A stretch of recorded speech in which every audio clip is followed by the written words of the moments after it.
یا ایک یہ دعا ہے، یہ بھی پڑھ سکتے ہیں۔ اس طرح بھی آپ نیت کر سکتے ہیں، اللہم انی ارید العمرہ فیسرھا لی وتقبلھا منی۔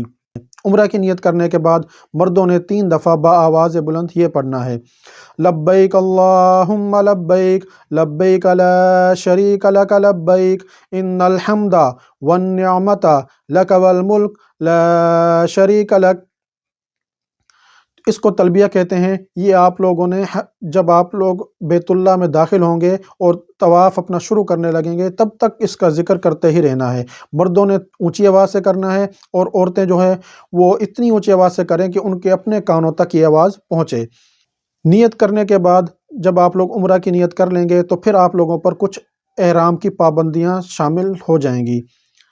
تو ان میں کیا ہے کہ آپ لوگ بال نہیں کاٹ سکتے، نہ کٹوا سکتے ہیں، نہ اکھاڑ سکتے ہیں،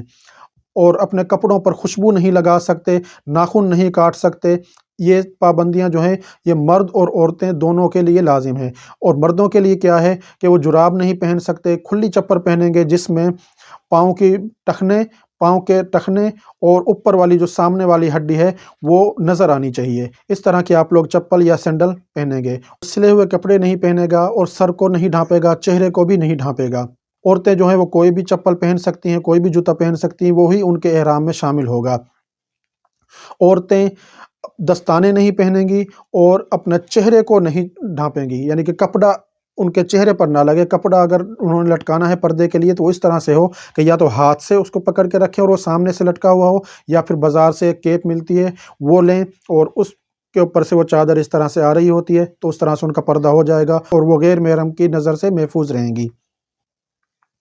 پھر آپ لوگ جدہ ایئرپورٹ پر اتریں گے۔ جدہ ایئرپورٹ سے آپ لوگ اپنے ہوٹل جائیں گے۔ اگر آپ لوگوں کو تھکاوٹ محسوس ہو رہی ہو تو آپ لوگ وہاں پر آرام کر سکتے ہیں، کچھ دیر سونا چاہیں تو سو بھی سکتے ہیں۔ اس کے بعد آپ لوگ فریش ہو کر وضو کریں اور بیت اللہ کی طرف چل دیں۔ جب آپ لوگ خانہ کعبہ میں پہنچیں تو پہلے آپ لوگوں نے دایاں پاؤں اندر رکھنا ہے اور اعتکاف کی نیت کر لیں تو اس سے آپ کے اجر میں مزید اضافہ ہوگا۔ نویت سنت الاعتکافی، یہ اعتکاف کی نیت ہے۔ اور اس کے بعد آپ لوگ اللہم صلی علی محمد، حضور صلی اللہ علیہ وسلم پر درود پڑھیں اور مسجد میں داخل ہونے کی دعا اللہم افتح لی ابواب رحمتک، یہ پڑھ کر دایاں پاؤں رکھ کر آپ بیت اللہ کے اندر یعنی خانہ کعبہ کے اندر داخل ہو جائیں۔ تو اب ایک بات یہاں پر مشہور ہے کہ آپ لوگوں نے بھی سنا ہوگا کہ جب پہلی نظر خانہ کعبہ پر پڑتی ہے تو اللہ پاک دعائیں قبول فرماتا ہے۔ تو ناظرین، اس طرح کی کوئی روایت احادیث کے اندر موجود نہیں ہے، اور نہ ہی حضور صلی اللہ علیہ وسلم سے یہ چیز ثابت ہے کہ جب کبھی حضور صلی اللہ علیہ وسلم مسجد الحرام جاتے تو بیت اللہ کو دیکھ کر دعا مانگتے۔ البتہ حضرت عمر رضی اللہ تعالی عنہ یہ دعا پڑھتے تھے، اللہم انت السلام ومنک السلام فحینا ربنا بالسلام، اے اللہ تو سلام ہے اور تجھی سے سلامتی ہے اور ہمیں سلامتی کے ساتھ زندہ رکھ۔ تو اس طرح سے آپ لوگ بھی یہ دعا پڑھ سکتے ہیں، اور کوئی اور دعا مانگنا چاہیں تو وہ بھی مانگ لیں، لیکن یہ یاد رکھیے گا کہ یہ بات غلط ہے کہ پہلی نظر پڑتے ہی جو دعا مانگو گے وہ قبول ہوگی۔ اور جب آپ لوگ طواف شروع کرنے کے لیے خانہ کعبہ میں داخل ہوں گے، اگر آپ لوگوں کی کوئی فرض نماز رہتی ہو تو سب سے پہلے آپ لوگوں نے وہ پڑھنی ہے، اور اگر فرض نماز کا ٹائم نہ ہو، فرض نماز آپ لوگوں نے پڑھ لی ہو تو پھر آپ لوگوں نے آتے ہی طواف شروع کرنا ہے۔ پھر آپ لوگوں نے مطاف کے اندر آنا ہے اور زبان پر آپ لوگوں کے تلبیہ ہو، یعنی کہ لبیک اللہم لبیک، اور پھر آپ لوگ آہستہ آہستہ چلتے ہوئے حجر اسود کے سامنے آئیں۔ آپ لوگ دیکھیں گے کہ آپ کے دائیں طرف برآمدوں کی سائڈ پہ، باہر والی سائڈ پہ بھی اور اندر بھی گرین لائٹ لگی ہوئی ہیں۔ وہ گرین لائٹ جو ہیں وہ حجر اسود کے بالکل سامنے ہیں تاکہ آپ لوگ اپنی سیدھ میں آنے میں آسانی ہو، کیونکہ رش کی وجہ سے بعض دفعہ حجر اسود جو ہے وہ نظر نہیں آتا اور بندے کو پتہ نہیں چلتا کہ وہ اس کی سیدھ میں پہنچا ہے یا نہیں پہنچا۔ تو اس لیے اگر آپ لوگوں کو رش کی وجہ سے حجر اسود نظر نہیں آ رہا ہو تو آپ لوگوں نے دائیں طرف گرین لائٹس کو دیکھنا ہے، آپ لوگوں کو وہ گرین لائٹس بھی نظر آ جائیں گی۔ جب آپ لوگ حجر اسود کے پاس پہنچنے والے ہوں تو پھر آپ لوگوں نے احرام میں سے اپنا دایاں کندھا جو ہے اس کو باہر نکال لینا ہے۔ دائیں کندھے کو باہر نکالنے کو اجتباء کہتے ہیں، اور یہ اجتباء 7 چکروں کے اندر ہی کرنا ہے، یعنی کہ طواف کے دوران آپ لوگوں نے اپنا دایاں کندھا جو ہے یہ احرام سے باہر رکھنا ہے۔ پھر آپ لوگوں نے حجر اسود کا استلام کر کے طواف شروع کرنا ہے۔ استلام کا طریقہ کار کیا ہے؟ سنت طریقہ یہ ہے کہ حجر اسود کو بوسہ دیں، لیکن رش بہت زیادہ ہوگا اس لیے آپ اس کو بوسہ نہیں دے سکیں گے۔ تو دوسرا طریقہ کیا ہے کہ آپ اس کو چھڑی کی مدد سے یا ہاتھ کی مدد سے اس کو ٹچ کریں، تو رش کی وجہ سے آپ لوگ یہ کام بھی نہیں کر سکیں گے۔ پھر تیسرا طریقہ کیا ہے کہ آپ اس کو دور سے اس طرح سے، اگر آپ یعنی کہ آپ لوگوں کے لیفٹ سائڈ پہ حجر اسود ہوگا، بیت اللہ ہوگا، تو آپ لوگوں نے دونوں ہاتھ اس طرح سے اٹھانے ہیں، بسم اللہ واللہ اکبر، یا آپ لوگ ایک ہاتھ بھی اٹھا سکتے ہیں، اس کی بھی روایات موجود ہیں کہ بسم اللہ واللہ اکبر، اور آپ لوگوں نے اپنا طواف شروع کر دینا ہے۔ جب آپ لوگ طواف شروع کریں گے تو پہلے 3 چکروں میں رمل کرنا ہے۔ رمل کس کو کہتے ہیں؟ کہ اس طرح سے پہلوانوں کی طرح آرام آرام سے دوڑ کر چلنا ہے، لیکن احتیاط کریں کہ وہاں پر عورتیں بھی ہوتی ہیں اور رش بھی بہت زیادہ ہوتا ہے، کسی کو دھکے نہ لگیں، کسی کو تکلیف نہ پہنچے۔ اور افضل طریقہ یہ ہے کہ آپ لوگ بیت اللہ کے قریب رہ کر طواف کریں، لیکن اگر رش کی وجہ سے وہاں پر جگہ نہ ہو، رش زیادہ ہو، تو آپ لوگ پچھلی سائڈ سے بھی طواف کر سکتے ہیں، تھوڑا دور رہ کر بھی یعنی کہ طواف کر سکتے ہیں، اس میں بھی کسی قسم کا کوئی مسئلہ نہیں ہے۔ آپ لوگوں کا طواف صحیح ہوگا اور انشاءاللہ قبول بھی ہوگا۔ رمل کے جب 3 چکر آپ لوگوں کے مکمل ہو جائیں تو پھر آپ لوگوں نے یہ پہلوانوں والی جو چال ہے یہ چھوڑ دینی ہے اور پھر بالکل آرام کے ساتھ چلنا ہے۔ اب آپ لوگوں نے ان چکروں کے اندر پڑھنا کیا ہے، کون سی دعائیں پڑھنی ہیں؟ تو آپ لوگوں نے بہت سی عمرے کی کتابیں دیکھی ہوں گی یا کوئی ویڈیوز دیکھی ہوں گی، ان میں لوگ بتا رہے ہیں کہ پہلے چکر کی یہ دعا، دوسرے چکر کی یہ دعا، تو آپ لوگوں نے ان چکروں کی دعاؤں کے چکر میں نہیں پڑھنا۔ یہ دعائیں کہیں سے ثابت نہیں ہیں۔ جو دعائیں آپ لوگوں کو آتی ہیں، الحمد شریف پڑھیں، نماز میں جو آپ پڑھتے ہیں، درود شریف پڑھیں، درود ابراہیمی پڑھیں، یا کوئی اور درود آپ کو آتی ہے وہ پڑھیں، اور جو بھی قرآنی اور احادیث کی دعائیں ہیں عربی کے اندر وہ آپ لوگ پڑھیں، وہ آپ لوگ مانگیں۔ اگر ان دعاؤں کا ترجمہ آتا ہے تو اور بھی بہتر ہے، لیکن اگر آپ لوگوں کو عربی کے اندر دعائیں نہیں آتی تو جو آپ کی زبان ہے اس زبان کے اندر اللہ سے دعا مانگیں، لیکن آپ لوگوں کی توجہ جو ہے وہ اللہ کی طرف ہونی چاہیے۔ جب آپ لوگ کتاب سے دیکھ دیکھ کر کوئی دعائیں پڑھیں گے، یعنی کہ آپ لوگوں کو اگر کوئی دعائیں نہیں آتی ہیں اور آپ لوگ کہیں کہ ہم کتاب سے دیکھ کر پڑھیں گے، تو پھر آپ لوگوں کی توجہ جو ہے اس کتاب کی طرف ہوگی، اللہ کی طرف سے اور اس عبادت کی طرف سے وہ توجہ ہٹ جائے گی۔ تو اس لیے توجہ اللہ کی طرف رکھنی ہے۔ نہیں آتی دعائیں عربی کے اندر تو اپنی زبان میں مانگیں۔ اسی طرح سے دعائیں مانگتے مانگتے آپ لوگوں نے رکن یمانی، جو کہ بیت اللہ کا چوتھا کونا بنتا ہے، رکن یمانی کے پاس آنا ہے۔ اس کی نشانی کیا ہے کہ اس پر پیلے رنگ کی گولڈن کلر کی اس طرح سے پٹی لگی ہوئی ہے اوپر سے نیچے تک، تو وہ نشانی ہے رکن یمانی کی۔ جب آپ لوگ رکن یمانی پر پہنچیں، اگر وہاں پر رش نہ ہو تو اس کے کونے کو آپ لوگوں نے ایک ہاتھ سے یا دونوں ہاتھوں سے ٹچ کرنا ہے، لیکن یاد رکھیے گا کہ اس کو بوسہ نہیں دینا، اس کو صرف ٹچ کرنا ہے۔ اور اگر رش ہو تو پھر اس کو جس طرح سے حجر اسود کو ہم نے استلام کیا تھا، اس طرح سے اس کو نہ کوئی اشارہ کرنا ہے رکن یمانی کو، نہ اس کا استلام کرنا ہے، نہ اشارے سے اس کو چومنا ہے، بس سیدھا گزرنا ہے۔ اور رکن یمانی کے سے لے کر حجر اسود تک آپ لوگوں نے یہ دعا پڑھنی ہے، ربنا آتنا فی الدنیا حسنہ وفی الآخرۃ حسنہ وقنا عذاب النار۔ تو 7 چکروں میں جب بھی آپ وہاں سے گزریں آپ لوگوں نے یہی عمل کرنا ہے کہ رکن یمانی اور حجر اسود کے درمیان آپ لوگوں نے یہ دعا پڑھنی ہے، اور باقی 7 چکروں میں حجر اسود سے رکن یمانی تک یعنی کہ ان 3 کونوں سے جب آپ لوگ گزریں گے تو جو مرضی آپ لوگ دعا پڑھیں، ان پہ کوئی پابندی نہیں ہے۔ اور اب میں آپ لوگوں کو کچھ اس کے اہم مسائل بتاتا ہوں طواف کے کہ وہ کون کون سے ہیں، جن میں سے پہلی چیز یہ ہے کہ جب آپ لوگ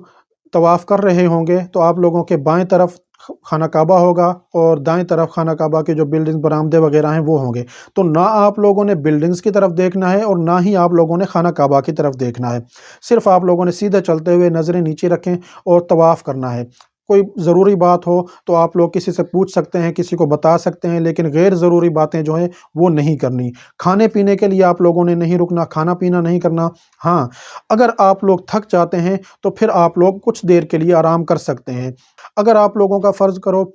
وضو ٹوٹ جاتا ہے تو پھر آپ لوگ جا کر اپنا وضو کریں، وضو کر کے دوبارہ آئیں، وہیں سے بھی طواف کر سکتے ہیں، لیکن بہتر یہ ہے کہ پھر پہلے چکر سے دوبارہ آپ لوگ اپنا طواف شروع کریں۔ طواف کے دوران اگر نماز کا وقت ہو جاتا ہے تو آپ لوگوں نے اسی جگہ پر نماز پڑھنی ہے، اور اپنا کندھا، کیونکہ آپ لوگوں نے احرام سے باہر نکالا ہوا تھا، نماز کے لیے کندھے کو ڈھانپ لینا ہے لیکن سر پر کپڑا نہیں رکھنا، کوئی ٹوپی کوئی رومال وغیرہ نہیں لینی، اور پھر اس کے بعد آپ لوگوں نے دوبارہ طواف شروع کرنا ہے اور اپنا کندھا جو ہے وہ احرام سے باہر نکال لینا ہے۔ ہر نماز کے بعد وہاں پر تقریباً نماز جنازہ ہوتا ہے، نماز جنازہ بھی کیونکہ چند منٹ کے اندر ہو جاتا ہے تو کچھ دیر کے لیے آپ اپنا طواف مؤخر کر سکتے ہیں، تو آپ لوگوں نے نماز جنازہ بھی وہاں پر پڑھنا ہے۔ ایک اہم چیز جو آپ لوگوں کو کسی نے نہیں بتائی ہوگی وہ یہ کہ جب آپ لوگ طواف کر رہے ہوں تو آپ کا سینہ جو ہے وہ بیت اللہ کی طرف نہ ہو، اور نہ ہی آپ لوگوں کی پیٹھ بیت اللہ کی طرف ہو، کیونکہ اگر آپ لوگوں نے کچھ قدم بھی اگر اس طرح سے چلے کہ آپ کا سینہ بیت اللہ کی طرف ہوا یا پیٹھ بیت اللہ کی طرف ہوئی تو یاد رکھیے گا کہ آپ کا طواف نہیں ہوگا، اور طواف فرض ہے، اگر طواف نہ ہو سکا تو پھر آپ لوگوں کا عمرہ بھی نہیں ہوگا، اور یہ وہ چیز ہے، فرض چیز وہ ہوتی ہے کہ اگر آپ اس کا دم بھی دیں تب بھی وہ ادا نہیں ہوگی۔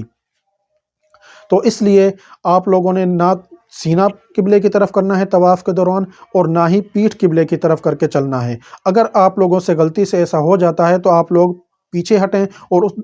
جگہ پر دوبارہ چلیں، لیکن اگر رش کی وجہ سے ایسا نہ کر سکیں تو پھر جب آپ لوگوں کے 7 چکر مکمل ہو جائیں تو 8ویں چکر میں پھر اس جگہ پر آپ لوگوں نے چلنا ہے تاکہ آپ لوگوں کا طواف ادا ہو جائے۔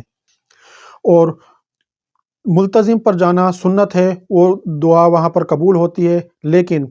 چونکہ اب ایسا ہے کہ خانہ کعبہ کے غلاف ملتزم ان جگہوں پر خوشبو لگی ہوتی ہے، اگر آپ لوگ وہاں پر جائیں گے تو آپ کے احرام میں بھی خوشبو لگے گی، اور عمرہ کی حالت میں آپ لوگ احرام پر خوشبو نہیں لگا سکتے، تو اس لیے آپ لوگوں نے ملتزم پر اگر آپ لوگ جائیں تو تھوڑا پیچھے ہو کر کھڑے ہو جائیں اور وہاں پر دعا مانگیں، ملتزم کے ساتھ نہ چمٹیں۔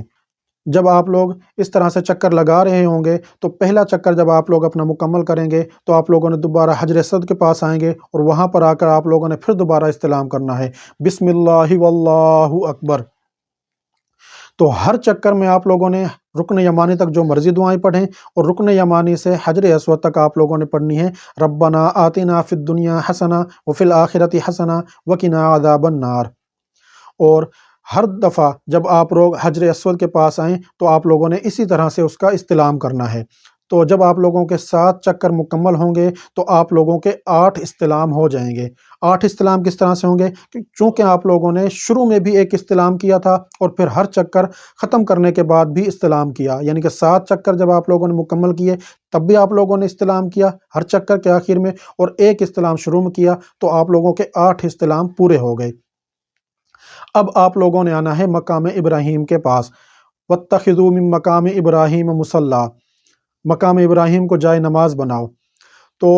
اس کے پیچھے آپ لوگوں نے آ کر 2 رکعت نفل نماز واجب الطواف اس طرح سے ادا کرنے ہیں کہ مقام ابراہیم آپ کے اور خانہ کعبہ کے درمیان میں ہو، اس طرح سے آپ لوگوں نے وہاں پر 2 رکعت نفل نماز ادا کرنی ہے۔ پہلی رکعت میں آپ نے قل یا ایھا الکافرون یہ صورت پڑھنی ہے، اور دوسری رکعت میں سورۃ الاخلاص یعنی قل ھو اللہ احد یہ پڑھنی ہے۔ اگر وہاں پر آپ لوگوں کو جگہ نہیں ملتی تو آپ لوگ کسی بھی جگہ پر یہ نوافل ادا کر سکتے ہیں، آپ کے نوافل ادا ہو جائیں گے۔ ان نوافل کو ادا کرنے کے بعد آپ لوگوں نے وہاں پر بیٹھے بٹھائے خوب دعائیں مانگنی ہیں، یہ دعاؤں کی قبولیت کا ٹائم ہوگا۔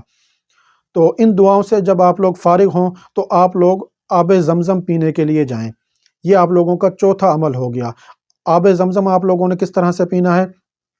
قبلے کی طرف منہ کر کے آپ لوگ خوب سیر ہو کر آب زمزم پئیں، اور حضور صلی اللہ علیہ وسلم کی سنت ہے کہ جب آپ صلی اللہ علیہ وسلم نے آب زمزم پیا تو اپنے سر پر بھی ڈالا، تو آپ لوگ بھی اپنے سر پہ پانی ڈال سکتے ہیں۔ آب زمزم پینے کے بعد آپ لوگوں نے صفا مروہ کی سعی کے لیے جانا ہے، لیکن سعی کے لیے جانے سے پہلے آپ لوگوں نے حجر اسود کا 9واں استلام کرنا ہے، یعنی کہ ایک بار پھر آپ لوگوں نے اس کا استلام کرنا ہے اور پھر صفا کے راستے پر چل دیں، اور آپ لوگوں نے وہاں پر جتنی زیادہ اوپر تک ہو سکے آپ لوگ چلے جائیں صفا کی پہاڑی پر۔ اب تو وہاں پر گرل لگی ہوئی ہیں تو ان گرلوں کے پاس آپ لوگوں نے جا کر کھڑے ہونا ہے اور یہ پڑھنا ہے ان الصفا والمروۃ من شعائر اللہ ابدأ بما بدأ اللہ بہ،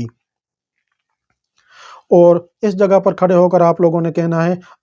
اللہ اکبر اللہ اکبر اللہ اکبر، 3 دفعہ آپ لوگوں نے یہ کہنا ہے، اور آپ لوگوں نے قبلہ رخ کھڑے ہو جانا ہے، ہاتھ اٹھا کر آپ لوگوں نے صفا پر یہ دعا پڑھنی ہے